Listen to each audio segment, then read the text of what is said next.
ॐ असतो मा सद्गमय तमसो मा ज्योतिर्गमय मृत्योर्मा अमृतं गमय। ॐ शांति शांति शांति। जय सच्चिदानंद।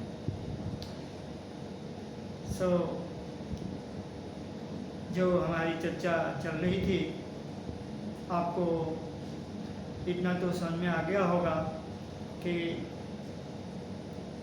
तमसो माँ ज्योतिर्गमय जो चर्चा है, इसमें जैसा कि हमने बताया, आप यहाँ पर अंधकार जो है वही अंधकार से प्रकाश की ओर जाने की बात है। अंधकार जो है अज्ञान है, और अज्ञान को हटा देना वो प्रकाश में जाना हुआ, अर्थात ज्ञान हो जाना। अज्ञान का हटाना और ज्ञान हो जाना दोनों एक साथ होगा तो वो प्रकाशित हो जाना हो जाएगा, तो अंधकार से प्रकाश की ओर जाएंगे। तो अंधकार क्या है ये बताया, अज्ञान है।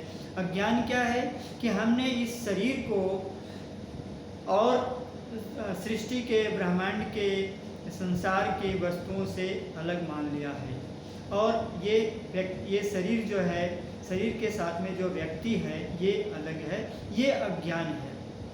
और इसी अज्ञान के कारण ही हमारे जीवन में संघर्ष है, और इस संघर्ष में दुख है, कभी सुखी हैं कभी दुखी हैं, और हजार तरह के संघर्ष हैं, क्रोध है, लोभ है, मोह है, बहुत सारी बातें हैं जो हम आम जीवन में अनुभव करते हैं। तो इस दुख से, दुख जो है मृत्यु और जन्म का भी दुख है, शारीरिक कष्ट हैं, आदि भौतिक, आदि दैविक, आध्यात्मिक, इस तरह के बहुत सारे दुख बताए गए हैं। तो सारे दुख हैं, इन दुखों को हटाने के लिए, इन दुखों के रिमूव होने के लिए, इनको मुक्ति पाने के लिए, इन दुखों से मुक्त होने के लिए हमारे 3 रास्ते हमने बताए, जिसमें एक ज्ञान का रास्ता है, एक योग का रास्ता है और एक भक्ति का रास्ता है, जिसमें हम ज्ञान के रास्ते की बात कर रहे हैं। ज्ञान के रास्ते में विद्वान कहते हैं कि ये सारा का सारा जो संघर्ष है, उससे मुक्ति हमें तभी मिल सकती है हम जब द्वैत से मुक्त हो जाएंगे। अद्वैत हो तो मुक्ति है, द्वैत है तो बंधन है। बंधन क्या है? द्वैत। द्वैत क्या है? अज्ञान के कारण द्वैत है। द्वैत मतलब ये जो ब्रह्मांड है, ये संसार जो है मुझसे अलग है, ये जो है द्वैत है।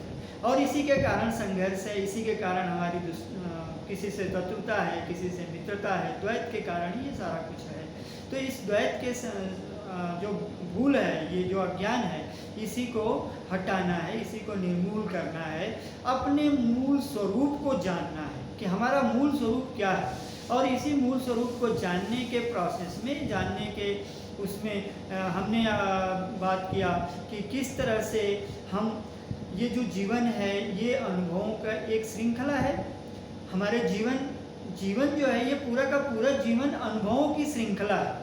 हमारे विविध प्रकार के अनुभव हैं, जिसमें हमने बताया कि एक जागृत अवस्था के अनुभव हैं, जिसमें एक व्यक्ति है और व्यक्ति के जो व्यवहार हैं इसका अनुभव हमें प्राप्त होता है। यहाँ पर अनुभव जो है इंद्रिय और मन के द्वारा मुझे प्राप्त होता है, इस चेतना को प्राप्त होता है। जो अनुभव करता है इसको अनुभव होता है, और ये इसी अनुभवकर्ता को, इसी चेतना को जो स्वप्न में होते हैं, इस जागृत अवस्था के बाद जो स्वप्न अवस्था में जाते हैं निद्रा लेने पर, जहाँ पर ये शरीर नहीं होता है, शरीर तो बिस्तर पर होता है, लेकिन मन जो है, केवल मन, इंद्रियां नहीं होती हैं, इंद्रियों की खिड़कियां जो है बंद होती हैं, और मन जो है हमें विविध रूप में अनुभव कराता है, चेतना को विविधता का अनुभव कराता है, और वो विविधता का अनुभव हम स्वप्न में करते हैं। और मन ही वहाँ पर जो होता है व्यक्ति होता है, मन ही जो है वस्तु होता है, देश होता है, काल होता है, शहर होता है, जो कुछ भी हम देखते हैं सपने में, सारा कुछ मन जो है बना होता है। और इसके बाद जो है तीसरी अवस्था जो आती है, तीसरा आयाम जो आता है हमारे अनुभव का, वो है अनुभव का आयाम। स्वप्न के बाद में स्वप्न भी नहीं होता है, सुसुप्ति होती है, जब हम गहरी निद्रा में होते हैं। उस समय गहरी निद्रा में ये सारे के सारे वस्तुएं नहीं होती हैं। ये अनुभव होता है रिक्तता का। तो अनुभव करता तो वहाँ पर भी है, लेकिन ये मन और इंद्रियों के द्वारा जो प्राप्त हो रहा था, जो भी वस्तु और संसार प्राप्त हो रहा था, ये वस्तु और संसार वहाँ पर सो जाते हैं सुषुप्ति की अवस्था में। और केवल जो अनुभव करता होता है, वो अनुभव करता वहाँ पर उपस्थित होता है। तो चेतना का ये आयाम है जो वहाँ अनुभव करता के रूप में है। किसका अनुभव हो रहा है? रिक्तता का अनुभव हो रहा है। इस संसार की रिक्तता है वहाँ पर थोड़ी उसको शांति महसूस होती है। तो ये हमने आयाम बताए। अब इसमें जो है, जो ये चेतना है, जो विविध रूपों में अनुभवों को प्राप्त कर रही है, ये जो चेतना जो चेतन तत्व है, तो हम इनका विश्लेषण करेंगे। इनका विश्लेषण करते हुए हम देखेंगे कि वास्तव में इस चेतना का स्वरूप है क्या। अभी तक तो हमने देखा कि ये संसार से अलग है, अनुभव प्राप्त करने वाला है। अब देखिए, चेतना जो है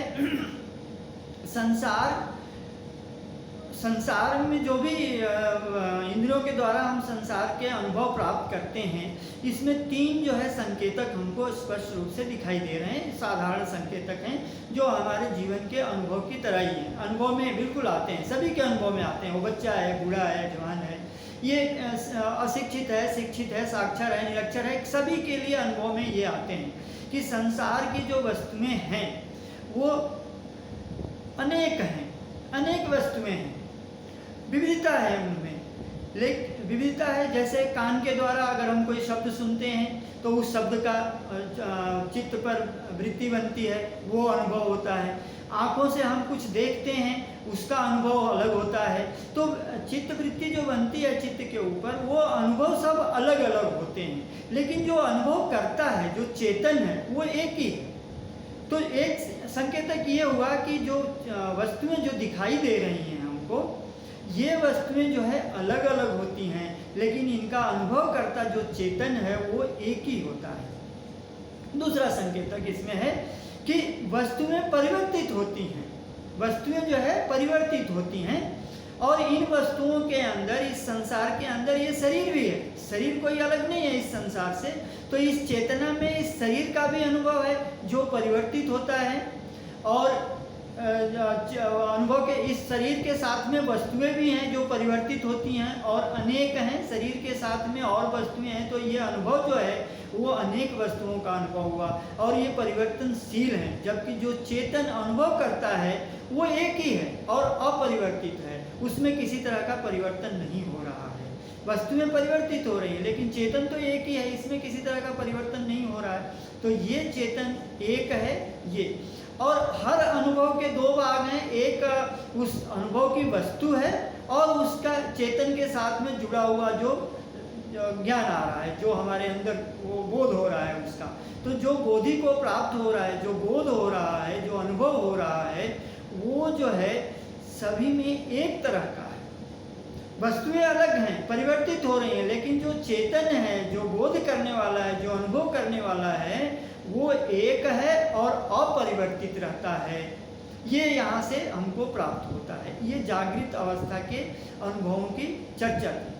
तो इसमें से हमको क्या प्राप्त हुआ कि जागृत अवस्था में वस्तुएं और अनुभव इस शरीर के साथ में सारा कुछ प्राप्त होता है। ये अनेक होते हैं, परिवर्तनशील होते हैं, लेकिन जो चेतना है जो इसका अनुभव प्राप्त करती है, ये चेतना, ये अनुभव करता एक ही है, और ये अपरिवर्तनशील है, अपरिवर्तित रहता है। इसके ऊपर, इसमें किसी तरह का परिवर्तन नहीं होता है। कोई भी आप देख लीजिए, कोई भी थाट बनती है, एक थाट बनती है, उसकी जा कर के विचार बनता है हमारे चित्त पर, किसी भी वस्तु का विचार बनता है, तो वो विचार उस वस्तु से अलग है, और अलग अलग विचार होते हैं। अंदर भी देखते हैं हम तो विचार भी अलग अलग हैं। तो वस्तुएं परिवर्तित भी होती हैं, और उनके विचार भी अनेक हैं और परिवर्तित होते रहते हैं। जो विचार हैं वो भी परिवर्तित होते रहते हैं। तो परिवर्तन दोनों में है, वस्तु में भी परिवर्तन है, वस्तुएं भी अलग अलग हैं। कान से अनुभव होने वाला अलग है, आँख से होने वाला अनुभव अलग है। तो ये सब अलग अलग हैं, परिवर्तित हैं, लेकिन जो अनुभव करता है, जो चेतना है, वो एक ही है चेतना। और ये अपरिवर्तित रहती है। अब जब हम स्वप्न में जाते हैं, स्वप्न के समय में भी वहाँ पर केवल मन अनुभव कराने वाला होता है। मन जो है विविध रूप में प्रकट हो जाता है और विविध प्रकार के अनुभव कराता है। वहाँ भी अनुभव अनेक होते हैं। हमने कई तरह के अनुभव की बात की, उसमें बताया अनुभव कैसे कैसे अनुभव होते हैं और वो सारे अनुभव बदलते हुए दिखते हैं, परिवर्तित होते हुए दिखते हैं। लेकिन जो चेतना है, जो अनुभव करने वाला है, अनुभव करता है चेतना, वो एक ही है और वो अपरिवर्तित रहती है। इसी तरह से सुसुप्ति में जब जाते हैं वहाँ तो वस्तुएं भी नहीं हैं, वस्तुएं नहीं है, केवल अनुभव करता चेतना है केवल वहाँ पर।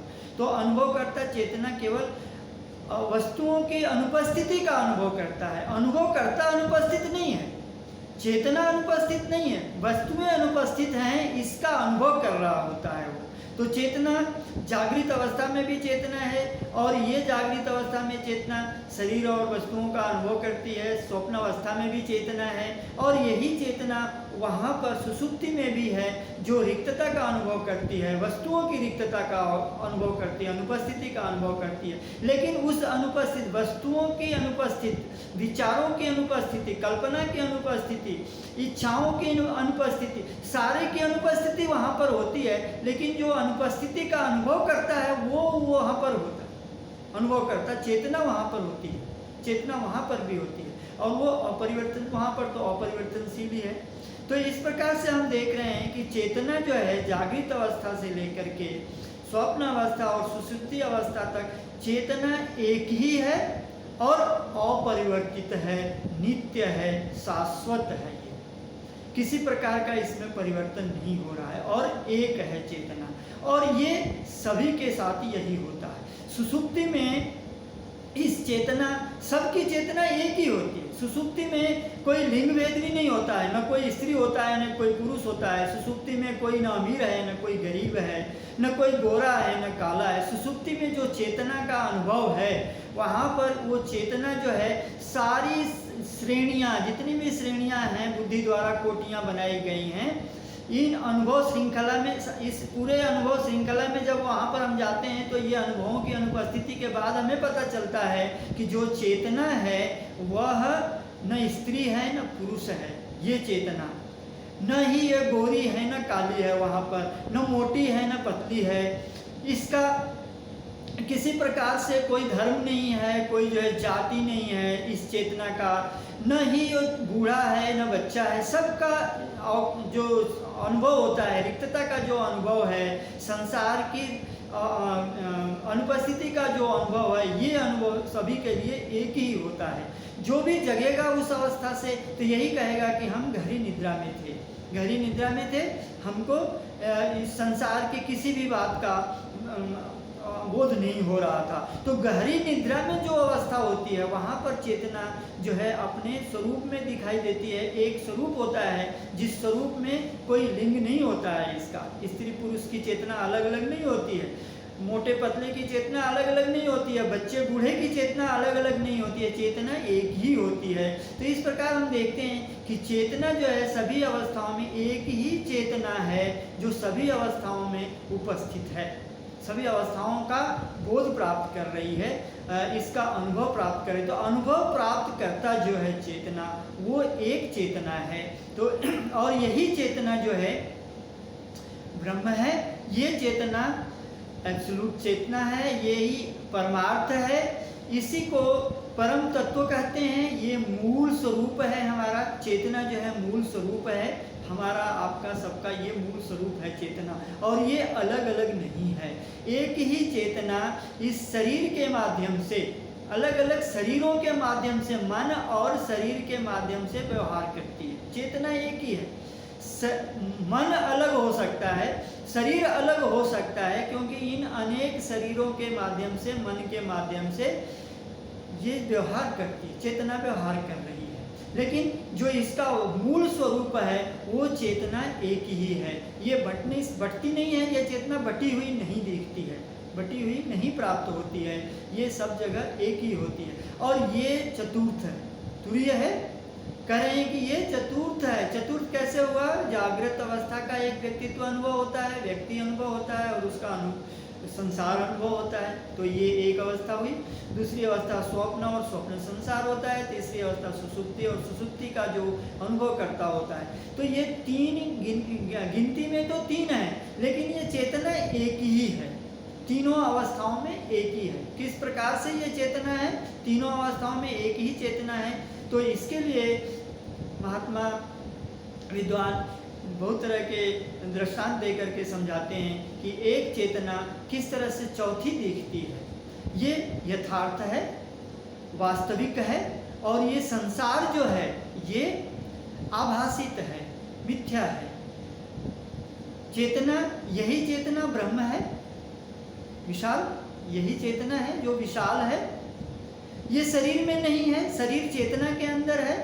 शरीर चेतना माध्यम, शरीर को माध्यम बना करके व्यवहार करता है। चेतना जो है व्यवहार करता है, शरीर चेतना से व्यवहार नहीं करता। शरीर के अंदर चेतना नहीं है, चेतना के अंदर शरीर है, मन है। चेतना के अंदर ये संसार है, चेतना संसार के अंदर नहीं है। व्यक्ति जो होता है चेतना के अंदर है। ये जो व्यक्तित्व है, जो बनाया हुआ व्यक्तित्व है, जो मन के द्वारा गढ़ा हुआ व्यक्तित्व है, जो संसार में अपने आप को एक विशिष्ट बना करके रखता है, ये जो व्यक्ति है, ये जो है, ये विशिष्टता जो है वो चेतना के अंदर आता है, विशिष्ट व्यक्ति। तो व्यक्ति जो है चेतना के अंदर है, चेतना व्यक्ति के अंदर नहीं है। और यही चेतना विशाल है, ब्रह्म है। इसका स्वरूप अपने आप में आनंद है। ये आनंद है, ये हमेशा आनंद है, क्योंकि ये शरीर इसके अंदर है। शरीर के अंदर अगर कोई विकृति आती है, मन के अंदर कोई विकृति आती है, चेतना के अंदर किसी तरह की विकृति नहीं आती है। शरीर का एक काल है, जन्म होता है, बढ़ता है, बुढ़ापा आती है, मृत्यु होती है, ये शरीर के साथ होता है। मन जो है हर क्षण बदलता रहता है। मन के अंदर हजार तरह के चिंतन आते हैं, विचार आते हैं, कल्पना है, इच्छा है, हर बहुत सारी चीज़ें हैं। हर क्षण ये जो है कुछ न कुछ करता रहता है। शरीर जब निद्रा में चला जाता है, शरीर जब बिस्तर पर होता है, तब भी मन चलता रहता है। इस शरीर को छोड़ करके मन जो है अलग होकर के अपना व्यवहार करता रहता है, उसका अनुभव अलग होता है। लेकिन ये सारे के सारे व्यवहार और अनुभव और इनकी क्रियाएं इस चेतना के होने से ही होते हैं। जागृत अवस्था में व्यक्ति और व्यक्ति का संसार चेतना होने से ही चलता है। ये संसार का व्यवहार जो है, अगर चेतना न हो तो व्यक्ति जो है व्यक्ति और संसार का व्यवहार नहीं होगा, क्योंकि ये इसका आधार है, अधिष्ठान है। चेतना व्यक्ति और व्यक्ति के संसार का अधिष्ठान है। इसी प्रकार के स्वप्नावस्था में चेतना ही है, मन और मन का जो संसार जो स्वप्न का व्यक्ति है और स्वप्न का जो संसार है उसका ये आधार है, इसका अधिष्ठान है। अगर ये मूल न हो तो वहाँ पर वो व्यवहार नहीं होगा, अनुभव नहीं होगा। इसी प्रकार के सुसुप्ति का भी यही आधार है। तो ये सब पूरे का पूरा आधार है, पूरा ये विशाल है, ब्रह्म है ये। तो ये चेतना है। स्वरूप, मूल स्वरूप क्या हुआ कि मूल स्वरूप जो है ये अपरिवर्तनशील है। चेतना का मूल स्वरूप अपरिवर्तनशील है, नित्य है, और ये विकृत नहीं होता है। किसी प्रकार की विकृति अगर शरीर के अंदर है, इसके अंदर कोई विकृति नहीं आती है। और इसी विकृति को और भी अच्छी तरह से समझने के लिए आगे के विवरण में हम देखेंगे।